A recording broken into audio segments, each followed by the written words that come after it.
আজকে আমরা মূলত আলোচনা করব নটোকর্ড নিয়ে। সিলম পরবর্তী লেকচারের মধ্যে আমরা আলোচনা করব এখন নটোকর্ড নিয়ে। নটোকর্ড কি, আমরা নটোকর্ড বলতে কি বুঝি? কেউ একজন বলেন তো নটোকর্ড কি? নটোকর্ড মেরুদণ্ড। নটোকর্ড বলতে পুরোপুরি কি মেরুদণ্ডকে বোঝায়? স্যার পাখনা পুরোপুরি কি আমি মতো কোনো মেরুদণ্ডকে বলতে পারবো নটোকর্ড বলতে? আচ্ছা, আমি একটু ব্রিফ দেই। ব্যাপারটা হচ্ছে নটোকর্ড কি, সাধারণত দেখা যায় ভ্রূণাবস্থায় আমরা যে কোনো প্রাণী যে ত্রিস্তরিক কিংবা দ্বিস্তরিক তাদের ক্ষেত্রে আমরা ম্যাক্সিমাম আলোচনা করি ভ্রূণাবস্থা নিয়ে। অর্থাৎ কোন একটি নির্দিষ্ট প্রাণীর সম্পর্কে জানতে হলে সেই প্রাণীর ভ্রূণাবস্থা নিয়ে আলোচনা করলেও আমরা অনেকটাই ক্লিয়ার হতে পারি এই কনসেপ্ট নিয়ে। ভ্রূণাবস্থায় বা আজীবন দেহের পৃষ্ঠ মধ্যরেখা বরাবর। তাহলে পৃষ্ঠ মধ্যরেখা বরাবর বলতে আমরা কি বুঝি? দেহের পিঠের, পৃষ্ঠ মানে হচ্ছে পিঠ, পিঠের কেন্দ্রীয় অংশে মধ্যরেখা বরাবর মাঝ বরাবর সাধারণত অবস্থিত। বৈশিষ্ট্যটা একটু খেয়াল করব, কি বলবো? বৈশিষ্ট্যটা অনুসারে হচ্ছে নমনীয়, স্থিতিস্থাপক ও ছিদ্রযুক্ত। তাহলে কয়েকটা কথা বললাম। দেহের পৃষ্ঠ মধ্যরেখা বরাবর, পৃষ্ঠ মধ্যরেখা বরাবর,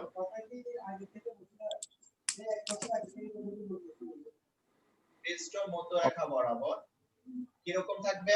বৈশিষ্ট্যটা একটু খেয়াল করে। নমনীয়,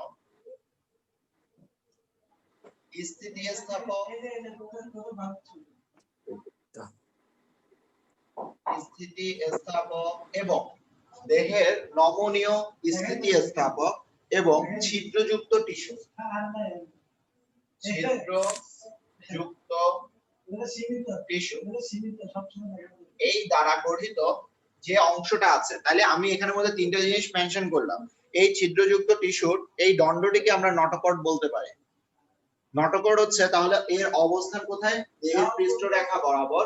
এর বৈশিষ্ট্যগুলো কি কি? নমনীয়, স্থিতিস্থাপক। নমনীয় মানে হচ্ছে অংশ আকারে বলি, নমনীয় স্থিতিস্থাপক মানে হচ্ছে ফ্লেক্সিবল। আগের অবস্থায় পুনরায় ইলাস্টিসিটির মতো যে যতটুকু ফ্লেক্সিবিলিটি থাকে ততটুকু দিক থেকে আমরা কিছুটা ফ্লেক্সিবল বলতে পারি। আর ছিদ্রযুক্ত টিস্যু তার মানে হচ্ছে এর মাঝে একটা হোল আছে। আমরা জানি নটোকর্ড গুলোর মাঝে যে নির্দিষ্ট হোল আছে তার মধ্য দিয়ে স্পাইনাল কর্ড, অর্থাৎ স্পাইনের মধ্য দিয়ে যে স্পাইনাল কর্ড আছে তা অতিক্রম করতে পারে। এটাকে আমরা নটোকর্ড বলি। এই নটোকর্ডের উপর ভিত্তি করে সাধারণত আমরা প্রাণীকে দুই ভাগে ভাগ করতে পারি। একটা হচ্ছে নন কর্ডেড এবং আরেকটি হচ্ছে কর্ডেড। কর্ডেড এবং নন কর্ডেড দুটো অংশে ভাগ করে নেব।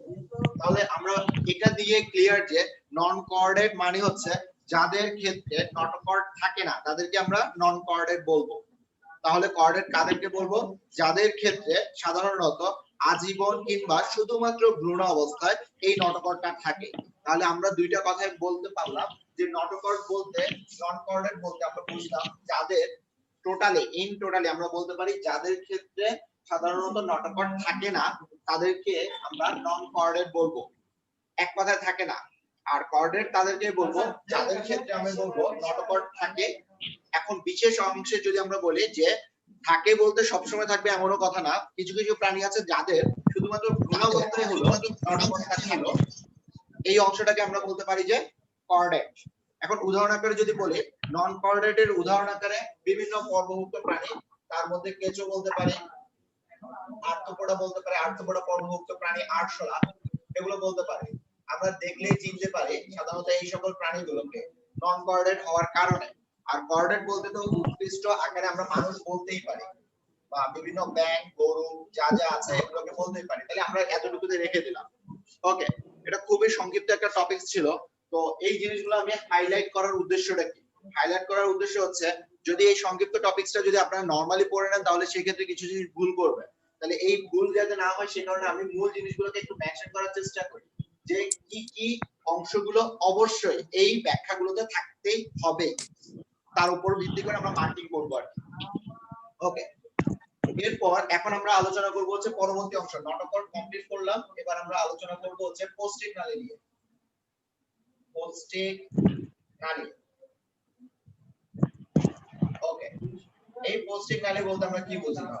পৌষ্টিক নালী বলতে সাধারণত প্রত্যেকটি প্রাণীর পরিপাক নালী, পরিপাক অংশে নির্দিষ্ট কিছু নালী পথে ব্যবহৃত হয়, যার ওই নালীর বিভিন্ন অংশে বিভিন্ন অবস্থান অনুসারে আছে। আমরা দেখতে পাবো যে আমাদের কোষ্ঠিক নালী বা পরিপাক নালী যদি বলি, এটা মুখ গহ্বর বা মুখছিদ্র দিয়ে শুরু করে যে খাদ্য নালী অন্য নালী খাদ্য নালী হয়ে এটা নির্দিষ্ট হয়ে অন্ত্র, বৃহদান্ত্র, ক্ষুদ্রান্ত্র, এর মধ্যে আবার উপরের দিকে আছে হচ্ছে পাকস্থলী, এরপর অগ্নাশয়, তারপর অন্ত্র, অন্ত্র দুই প্রকার, বৃহদান্ত্র, ক্ষুদ্রান্ত্র, সবকিছু অতিক্রম করে একেবারে লাস্ট পর্যন্ত অ্যানাস বা পাইলছিদ্র দিয়ে এই পরিপাক নালীটাই অতিক্রম করেছে। স্যার একটু আবার বলেন স্যার, বাজে গেছিল। আচ্ছা, এটা হচ্ছে আমি আরেকবার রিপিট করছি, আমাদের কোষ্ঠিক নালী বা পরিপাক নালীটার কথা বলছি। মানুষের ক্ষেত্রে যদিও আমরা এগুলো পরবর্তী চ্যাপ্টার অর্থাৎ চ্যাপ্টার 3 তে আমরা পরিপাকের ক্ষেত্রে বলবো, তারপরে একটু করে বলি মানুষের ক্ষেত্রে পরিপাক বা কোষ্ঠিক নালী বলতে আমরা কি বুঝি। পরিপাক কাজে নিয়োজিত যে নালীটি আছে সেটি হচ্ছে মুখছিদ্র দিয়ে শুরু করে এটি নির্দিষ্ট এই নালী পথে এসে খাদ্য নালী হয়ে পাকস্থলী, পরবর্তীতে এটি অগ্নাশয়, অগ্নাশয়ের পরবর্তীতে বিভিন্ন অন্ত্র বলতে বৃহদান্ত্র, ক্ষুদ্রান্ত্রের মাধ্যমে অনেকগুলো ধারাবাহিক পর্যায়ে অতিক্রমের মাধ্যমে এই একটি নির্দিষ্ট নালী একেবারে শেষ পর্যন্ত পায়ু কিংবা অ্যানাস, পায়ু ছিদ্রের মাধ্যমে দেহ থেকে মুক্ত হয়।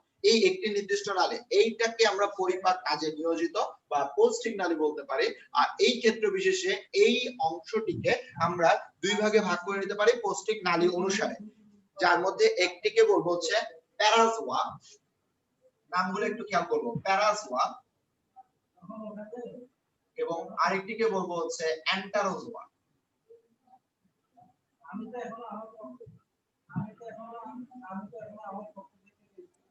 একটু খেয়াল করবো প্যারাজোয়া কি আর অ্যান্টারোজোয়া কি। যদি আমরা এভাবে একটু বলি, প্যারাজোয়া, প্যারাজোয়া হচ্ছে সাধারণত কোন প্রাণীর ক্ষেত্রে নির্দিষ্ট কোষ্ঠিক নালী বা গহ্বর থাকে না, তাদেরকে আমরা প্যারাজোয়া বলবো। তাহলে যাদের ক্ষেত্রে কোষ্ঠিক নালী বা গহ্বর,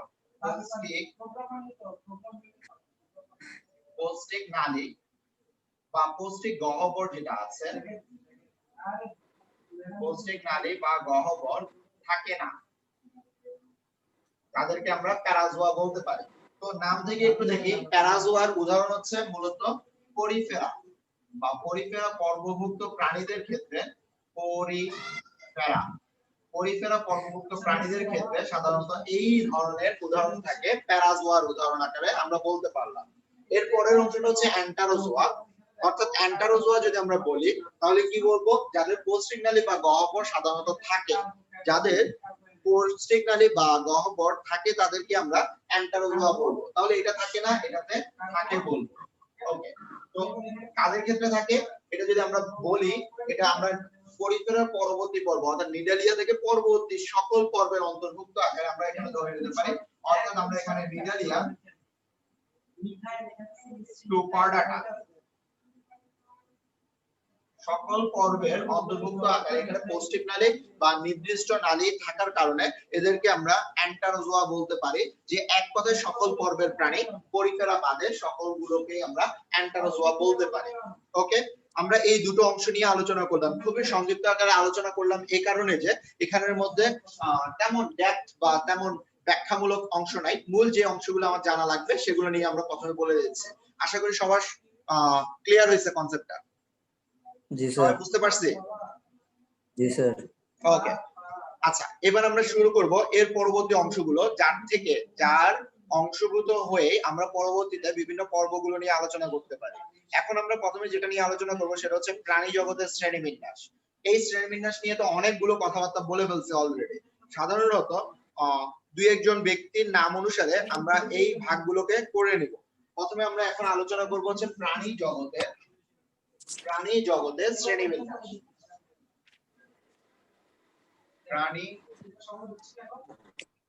জগতের শ্রেণীবিন্যাস।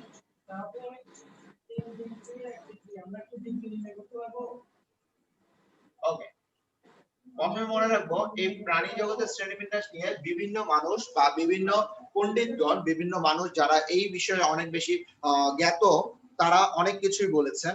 তো প্রাণী জগতের শ্রেণীবিন্যাস নিয়ে হ্যাকেল প্রাণী জগৎকে দুটো ভাগে ভাগ করছে, একটা হচ্ছে প্রোটোজোয়া এবং আরেকটা হচ্ছে ম্যাটাজোয়া।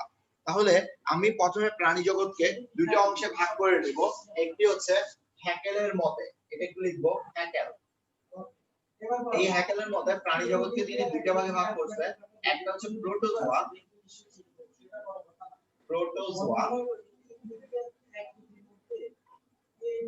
এবং আরেকটা হচ্ছে মেটাজোয়া, এই দুটো অংশে ভাগ করে নিয়েছে।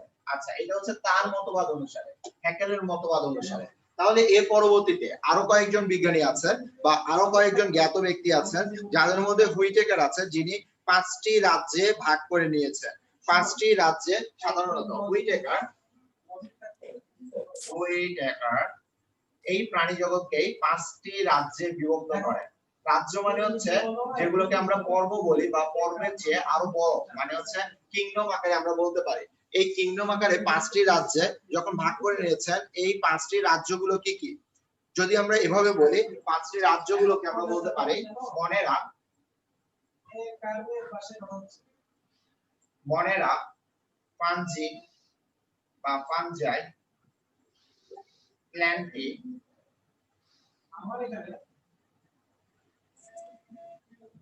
মনেরা, ফানজি, প্ল্যান্টি, তারপর হচ্ছে অ্যানিমেলিয়া,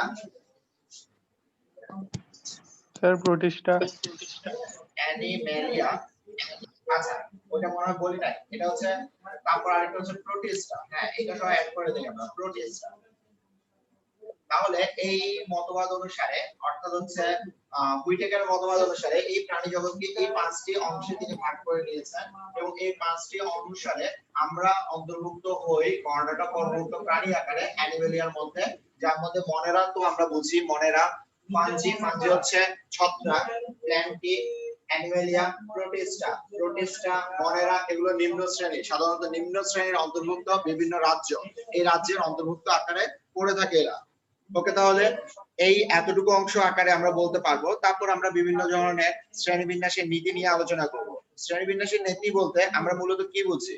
শ্রেণীবিন্যাসের বা সাধারণত এই শ্রেণীবিন্যাসগুলোকে বিভিন্ন অংশে ভাগ করে নেয়। এর মধ্যে একটা ডেফিনিশন আছে, ভালো করে মনে রাখবো। এখানের মধ্যে যে টপিকগুলো নিয়ে আজকে আমরা আলোচনা করছি, আমরা আজকের এই টপিকস এর পরবর্তীতে আমরা ডাইরেক্টলি চলে যাব এর পরবর্তীতে বিভিন্ন পর্ব নিয়ে, অর্থাৎ নেক্সট ক্লাস থেকে আমরা বিভিন্ন পর্ব নিয়ে আলোচনা করব। হায়ারার্কি, একটি ডেফিনিশন বলা হয় হায়ারার্কি। এটা কি? এটি হচ্ছে সাধারণত শ্রেণীবিন্যাসে ব্যবহৃত বিভিন্ন ট্যাক্সোনমিক শ্রেণীবিন্যাসের ট্যাক্সন যে অংশটা আছে তার ট্যাক্সোনমিক ক্যাটাগরি বা ধাপ এর একটির উপর আরেকটির বিন্যস্ত করা হয় সাধারণত, আর এটাকে বলা হয় হায়ারার্কি। তাহলে কি বললাম? এই ট্যাক্সোনমিক অংশ আকারে হায়ারার্কিটা কি? হায়ারার্কি হচ্ছে সাধারণত ট্যাক্সোনমিক আকারে। ট্যাক্সোনমিক মানে হচ্ছে আমার শ্রেণীবিন্যাসের প্রত্যেকটি যে ধাপগুলো আছে, অর্থাৎ আমরা আগে থেকে দেখে এসেছি জগৎ, পর্বত, শ্রেণী, বর্গ, গোত্র, গণ, প্রজাতি, এই 7টা ধাপে সাধারণত আমার শ্রেণীবিন্যাসগুলোকে ভাগ করা হয়। যেই ধাপগুলো ক্রমান্বয়ে কতগুলো পর্যায়ের মাধ্যমে একটির পর একটি করে বিন্যস্ত করে নেই, এই যে একটির পর একটি করে বিন্যস্ত নেই, সেটাকে আমরা বলতে পারি হায়ারার্কি। এই অংশটিকে আমরা বলতে পারি। তো তারপর আমরা দেখবো শ্রেণীবিন্যাসের সবচেয়ে মূল ভিত্তি বা মূল এককটা কি, সেটি হচ্ছে প্রজাতি। তো প্রজাতির সাধারণত বৈশিষ্ট্য বা প্রজাতির ডেফিনিশন কি, এটা একটু দেখে নিব। প্রজাতি বলতে আমরা সাধারণত কি বলছি? সাধারণত প্রজাতি বলতে শ্রেণীবিন্যাসের মূল একক আকারে আমরা প্রজাতিকে বলতে পারি। এছাড়াও যদি আমরা বলি, সাধারণত নির্দিষ্ট জনগোষ্ঠীর মধ্যে নির্দিষ্ট মিল সম্পন্ন এই জেনারেশনের মধ্যে সাধারণত সেক্সুয়াল ইন্টারঅ্যাকশনের মাধ্যমে যদি কোনো ধরনের সন্তান উৎপাদনে সক্ষম হয়, কিন্তু অন্য কোনো গোষ্ঠীর সাথে এই প্রজননগত বিচিত্র বা আলাদা দেখা যায়, তখন সেই যে জনগোষ্ঠীটাকে আমরা এককভাবে তার প্রজাতি বলতে পারি। অর্থাৎ একটি নির্দিষ্ট জনগোষ্ঠীর একক আকারে একটি নির্দিষ্ট প্রজাতিকে আমরা ধরে নিতে পারি। ওকে, তারপর বিভিন্ন ধরনের নামকরণের ক্ষেত্রে একটু বলতে হবে। আমরা এই দ্বিপদ নামকরণ বা নামকরণের দিক থেকে আমরা প্রাণী জগৎকে দুইটা অংশে ভাগ করে নেই। একটি হচ্ছে দ্বিপদ নামকরণ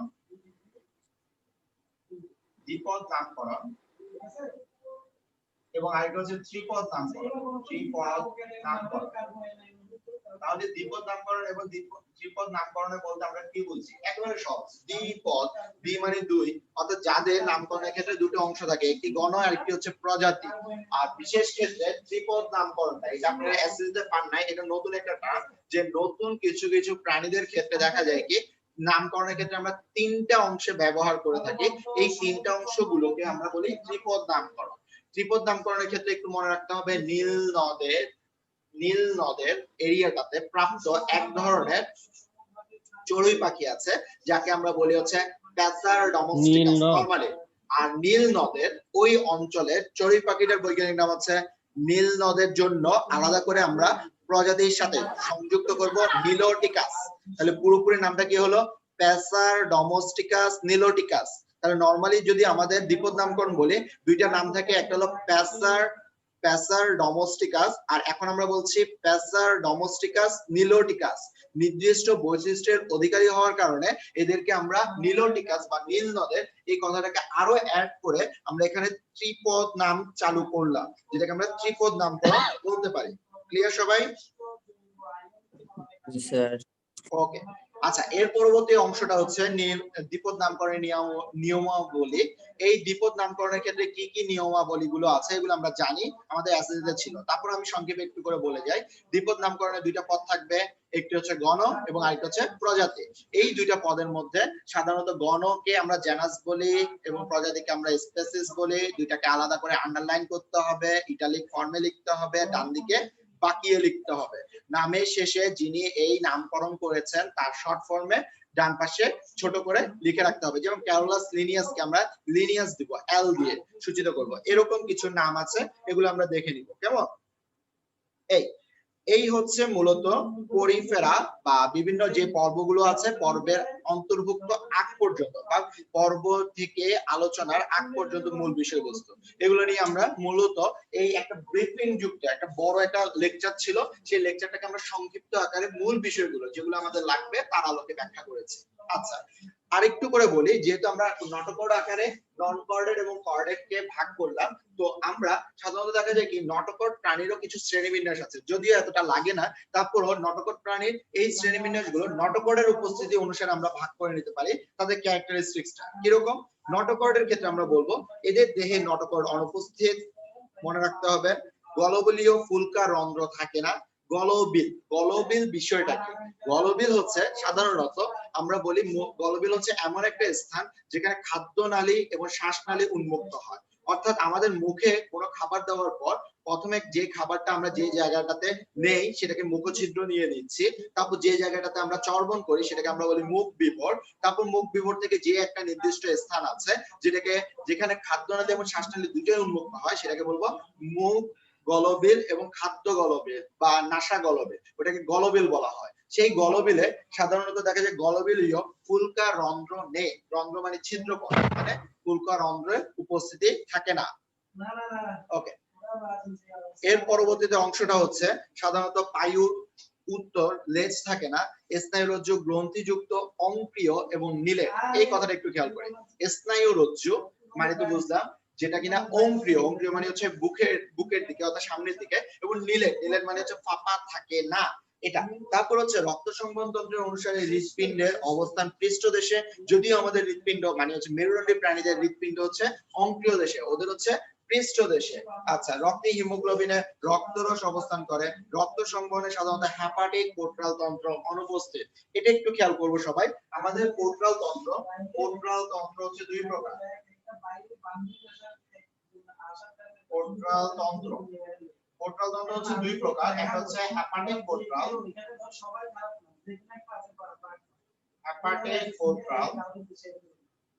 এবং আরেকটা হচ্ছে রেনাল পোর্টাল। তাহলে দুইটা পোর্টালের কথা বললাম, কি কি বললাম? একটা হচ্ছে হেপাটিক পোর্টাল এবং আরেকটা হচ্ছে রেনাল পোর্টাল। এই হেপাটিক পোর্টাল এবং রেনাল পোর্টালের মধ্যে হেপাটিক পোর্টাল হচ্ছে যকৃত এবং রেনাল কথাটা হচ্ছে বৃক্কীয়। এখন মানুষের ক্ষেত্রে হেপাটিক পোর্টাল থাকে, মানুষের ক্ষেত্রে মানে মেরুদণ্ডী প্রাণীদের ক্ষেত্রে হেপাটিক পোর্টাল তন্ত্র থাকে, রেনাল থাকে না মানুষের ক্ষেত্রে। আর এদের ক্ষেত্রে বলছি হেপাটিক থাকে না, অর্থাৎ রেনাল থাকবে। তাহলে এদের ক্ষেত্রে আমরা বলতে পারি রক্ত সংবহন তন্ত্রে হেপাটিক পোর্টাল তন্ত্র অনুপস্থিত। এবং এটাও বলতে পারি যে ত্বক থেকে চোখের উদ্ভব ঘটে, অর্থাৎ ত্বকের একটা নির্দিষ্ট অংশ, চোখের যে নির্দিষ্ট অংশ তার উৎপত্তি ঘটে থাকে। এই হচ্ছে সংক্ষিপ্ত পরিসরে আমরা নন কর্ডেটাল ক্ষেত্রে বা নন কর্ডেটাল যে পর্বগুলো আছে তাদের বৈশিষ্ট্য এবং বৈশিষ্ট্য অনুসারে ব্যাখ্যা করে দিলাম।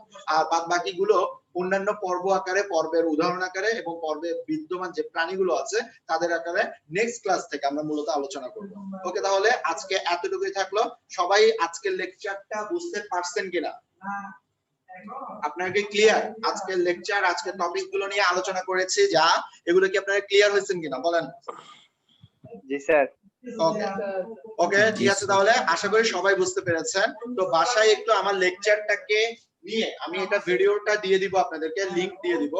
এই ক্লাসের লিংক আপনাদের কাছে থাকবে, প্লাস যে অংশগুলো আমি লিপিবদ্ধ করে দিলাম, লিখে দিলাম, এগুলো অবশ্যই আপনারা খাতায় লিখবেন এবং পড়ার সাথে অবশ্যই পড়ার সময় বইয়ের সাথে মিলিয়ে পড়বেন। তাহলে আশা করি আপনারা ভালোই উপকৃত হবেন। ঠিক আছে, তাহলে আজকে জি স্যার। থাকলাম। ধন্যবাদ সবাইকে। জি স্যার, আসসালামু আলাইকুম। ওয়ালাইকুম আসসালাম। অবশ্যই ধন্যবাদ স্যার।